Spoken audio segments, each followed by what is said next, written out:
The Prelude is a Prelude EP by Pink Sweats with a money sign. Sweats to the last S has a money sign. Yeah, I will always say if anyone has a money sign or a 6 every time, just because I always think it's ridiculous. But anyways, it's there. It's just I don't. It's not popping up. It's only 6 songs. I think 17 minutes. Yeah, 17 minutes long, and it's interesting. I actually enjoyed most of this little EP. I think it's. I don't know what to call this like. So here's what here's what this sounds like to me, if I'm going to be real, is that there have been, we've chronicled on the past couple years of Audioface different ways of basically releasing double albums or like 2 releases at once to make it so that you are able to produce more buzz in a year where buzz is very ephemeral and faster than ever. So like we had a longer story with double albums in trap, that was terrible. Triple albums in trap, that was horrible. Some double albums in rock and alternative that are spaced out over longer periods that are interesting and different. And then we've had a kind of a trend that was also done by I'm forgetting. Moses Sumney, yes. Moses Sumney, yes. Who released like a Gray Part 1. And Gray Part 2. There wasn't really a Gray Part 2, it was just Gray where it was the first part and the second part together. Yeah. None like Foals where there was a proper Part 1, Part 2 of the album. Yeah. And so that's just like I'll release half of it to kind of get an idea, get somewhat of a buzz, and then release the rest of it as a fuller project, which is a way of doing it. It's also kind of done in indie now. I feel like this is going to be one of those.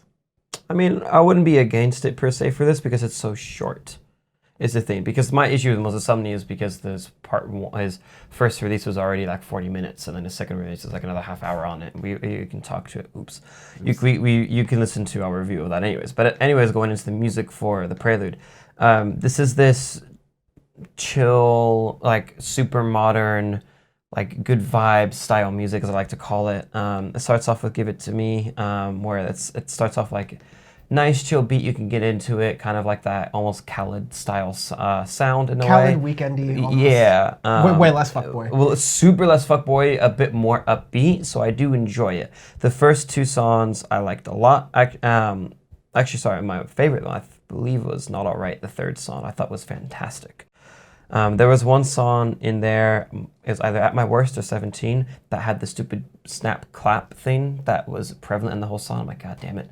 And that was my only gripe with the whole album, or whole EP, I should say. The production of it's really crisp and clean. It sounds like something that will be out in 2020. It's nothing revolutionary, nothing that's going to make you like stand out at you.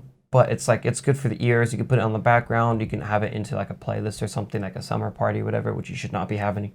And like it's good. It's a crowd pleaser album, but it's no issues with it. Yeah, it's fine, chill, inoffensive R&B, as you probably get from the cover of it. It's just like him with a teddy bear in space. You know, like every single Trap B album now. Yeah, you're right. I think right before when you're talking about "Not Alright," it is chill, pretty inoffensive, and good. I think it has kind of a half to this EP. The first are your crowd pleaser kind of bumper songs, and then the last ones are kind of slower love ballads.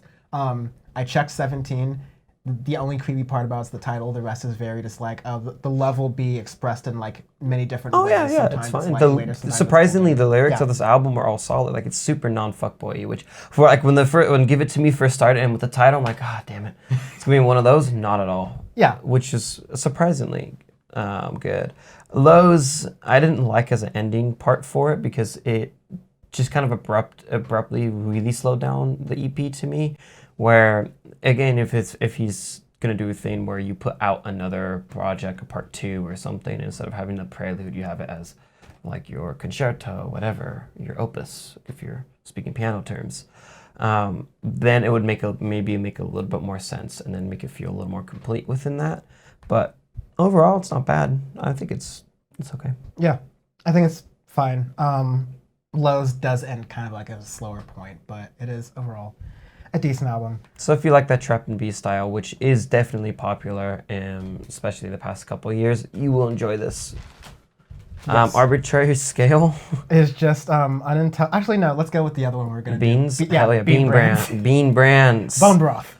Oh god damn. Arbitrary Scale, Bean Brands for news reasons. I'm gonna go with this is the Rosarita. This is Rosarita? Yeah.